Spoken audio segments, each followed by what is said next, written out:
বাচ্চার বয়স তো 1 মাস হয়ে গেল বা 2 মাস হয়ে গেল, বাচ্চাকে এখনো স্নান করানো হয়নি, কবে থেকে স্নান করাতে পারি? নমস্কার, আমি doctor Richa Dev, consultant neonatologist and paediatrician. আজকে যেই টপিকে আমরা কথা বলবো সেটা হচ্ছে নতুন প্যারেন্টসরা এসে চেম্বারে প্রায়ই জিজ্ঞাসা করেন যে ডাক্তারবাবু, ম্যাডাম, আমরা কবে থেকে বাচ্চাকে স্নান করাতে পারি? বাচ্চার বয়স তো 1 মাস হয়ে গেল বা 2 মাস হয়ে গেল, বাচ্চাকে এখনো স্নান করানো হয়নি, কবে থেকে স্নান করাতে পারি? সেক্ষেত্রে যেটা বলার ব্যাপার, আম্বিলিক্যাল স্টাম্পটা পড়ে গেলে পরে মোটামুটি জেনারেলি সবার মধ্যেই দেখা যায় যে 10 থেকে 15 দিনের মধ্যে আম্বিলিক্যাল স্টাম্পটা পড়ে যায়।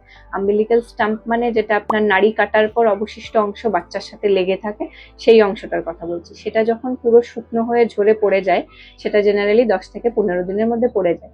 তারপরে জায়গাটা শুকনো থাকলে আপনি 15 দিনের পর থেকেই বাচ্চাকে স্নান করাতে পারেন, ঠিক আছে? কিন্তু যদি দেখা যায় যে কোনো কারণে সেই জায়গাটা থেকে কোনো রকম পুজ আসছে বা কোনো রকম স্মেল হচ্ছে বা দুর্গন্ধ পাওয়া যাচ্ছে বা দেখা যাচ্ছে জায়গাটা খুব লাল হয়ে গেছে, সেক্ষেত্রে কিন্তু বাচ্চাকে স্নান করানো থেকে কিছুদিনের জন্য বিরত থাকতে হবে। এই স্টাম্পটা পুরোপুরি শুকনো হলে তবেই স্নান করানো যাবে। এবার আরেকটা কমন প্রশ্ন, যে গরমকালে কিভাবে স্নান করাবো আর শীতকালে কিভাবে স্নান করাবো? এখন এই ওয়েদার মানে গরমকাল, এই গরমকালে যেটা করতে পারেন সেটা হচ্ছে সামান্য ঈষদুষ্ণ জলে নতুন বাচ্চাকে স্নান করাবেন, কারণ বাচ্চাদের টেম্পারেচার রেগুলেশনের ক্ষমতা কম থাকে। খুব ঠান্ডা জল বা খুব গরম জল হলে সেটা বাচ্চার জন্য ক্ষতিকর। সামান্য ঈষদুষ্ণ জল, যেটা আপনি হাত দিয়ে দেখবেন আপনার জন্য কমফোর্টেবল, সেই টেম্পারেচারের জল নিয়েই বাচ্চাকে হালকা করে স্নান করাতে পারেন। তার সাথে যেটা করবেন, শীতকালে যদি মনে করেন যে আপনি খুব ঠান্ডা এরিয়াতে থাকেন বা যেখানে খুব শীত পড়ে, সেই জায়গায় আপনি 1 দিন 2 দিন পর পরও বাচ্চাকে স্নান করাতে পারেন।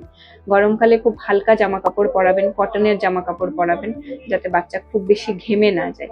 সেই কিছু কিছু ব্যাপার মেনে চললে বাচ্চার ক্ষেত্রে স্নান করানোটা খুব একটা অসুবিধা হবে না। তার সাথে স্নানটা অবশ্যই এর বন্ধ ঘরের মধ্যে করাবেন। ছোট বাচ্চার ক্ষেত্রে, আমি নিউবর্ন বাচ্চাদের কথা বলছি, যাদের বয়স খুব কম, তাদের ক্ষেত্রে 1 মাসের মধ্যে যারা বাচ্চারা, তাদের ক্ষেত্রে বন্ধ ঘরে জানলা দরজা বন্ধ করে নিয়ে, যেন খুব বেশি হাওয়া বাতাস বাচ্চার গায়ে না লাগে, সেই অবস্থাতে স্নান করাবেন।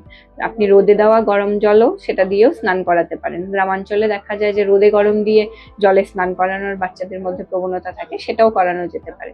স্নানের ক্ষেত্রে আপনারা কি সাবান ব্যবহার করবেন? ছোট বাচ্চার ক্ষেত্রে যে কোনো সিনডেট বার ইউজ করতে পারেন, ঠিক আছে? যার পিএইচ বাচ্চার পিএইচ এর সাথে ম্যাচ করে, সেরকম বাচ্চার সিনডেট সোপ দিয়ে বাচ্চাকে স্নান করানো যেতে পারে। ধন্যবাদ।